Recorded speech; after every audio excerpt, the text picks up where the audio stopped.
Beleza, então, pessoal, estou aqui com o David Lloyd, grande atração da ComicCon RS esse ano. A gente vai bater um papo rapidinho sobre o que ele está achando do evento e sobre um pouco da obra dele. Eu queria perguntar para ele assim, V de Vingança tem uma mensagem política muito forte. Como ele encara isso hoje em dia? Se existe algum paralelo de quando a obra foi, do período político de quando a obra foi escrita para hoje? I don't think that there's, thankfully, we don't have a fascist government in Britain. Although people, politics is moving, it seems to me, closer to that kind of attitude. A lot of people who are denied what they think they should get are turning to right-wing policies or very powerful politicians of one kind or another to make sure they get what they think they deserve. And in one sense, that's how democracy fails, because the will of the voters gets overturned by people who won't listen to what the ballots tell them, and I think that's problematic. Things are getting that way now. You see what's happening in America. It's quite there's extremes on both sides, well, I hope things don't go the way they could, but I think you see the rise of the radical right in Europe too after Brexit, after us leaving the European Union. There is a lot of problems with right-wing parties trying to gain power now. So although what we were talking about was old news then in 1981. Eu queria saber se ele acha, guardadas as devidas proporções, né?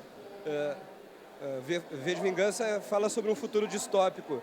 Nós temos uma crise se agravando na Europa hoje, nós temos o Donald Trump nos Estados Unidos e nós temos também polarização política em diversos países, né?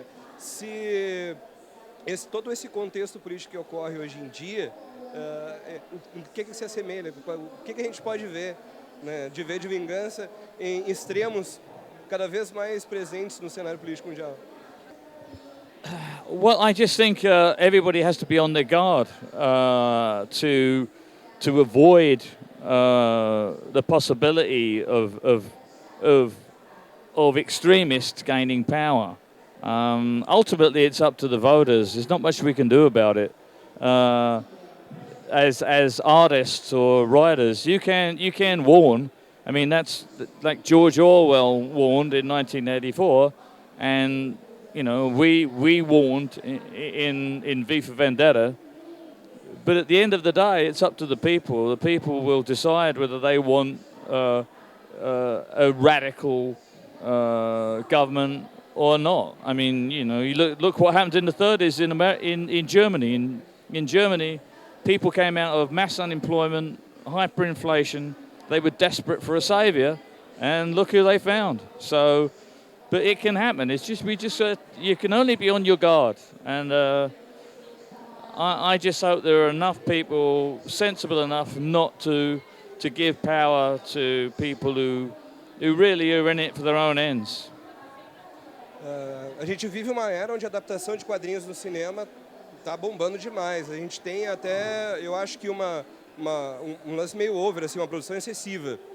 Se ele acha que falta explorar melhor os quadrinhos, né? Óbvio que é uma indústria, que a gente está jogado ao comercial, mas se não falta uma seleção melhor de títulos para que isso... Well, there are lots of good comics that you could make into movies, but really the reason why the superheroes is chosen is because they can make blockbusters out of them. They can make big spectacles out of them, and movie studios are only interested in making money. So they're not gonna be spending money, I don't know, doing a movie of blankets or something. They're interested in making money and making a spectacle so that they get more people in the cinemas. I would love, of course, to see a lot of a lot of great books turned into movies like Persepolis or something. But there's nothing we can do about it. I mean, money rules, and that's why most of the adaptations are of big superhero things, and it's not going to change. It's never will. I mean, you know, even when you look at books that have been made into movies, the books they make movies out of are usually the ones that have a lot of visual scenery, a lot of spectacle, like Gone with the Wind, for instance, is a classic example. So, you know, I think I think it's always going to be the superhero characters that they make movies out of more than anything else. Bom, ele está agora com um trabalho novo, que é Aces Weekly. Eu acho que é legal ele falar um pouco para a gente sobre do que trata a história, né? E em que pé anda toda a situação do lançamento desse quadrinho aqui. Okay. Well, Aces Weekly is a completely, exclusively online comic art magazine. It's an anthology, something that you might get in print otherwise, a mix of serials and short stories, different stories. It's a mix of subject matter, a mix of themes. But we do it on screen. We just put great art on screen, not on paper. That's it. That's the deal. And the value of it is enormous because you can go straight to the reader. You're going straight to the reader from the computer, basically. The computer, the laptop, is the entire publishing operation. You know, there's no printing, there's no distribution, you don't need warehousing, you don't need anything. You go directly to the reader through cyberspace, and it's easy. And because it's easy, and because it cuts out all extraneous costs, it means it's cheaper. And also the creator benefits because there's none of the costs are being drained off for all these other things. So the money comes directly back to the creator. And you have total control on the entire process. Yes, of course you do. You have total control of the process, and also the reproduction is much better. I mean, nothing matches the beauty of the computer screen, you know, the brilliance. So you never have any printing trouble. So it's a great thing. But it is very difficult to sell to comic readers because comic readers specifically love collecting. But, I mean, we're up to volume 23. We have a solid core of subscribers. Unfortunately, we're still just in English language because we've got to try and get on our feet with that. But I want to get it in different languages if I can find an easy way of doing it. And I've spoken to people here in Brazil and they're interested in the concept.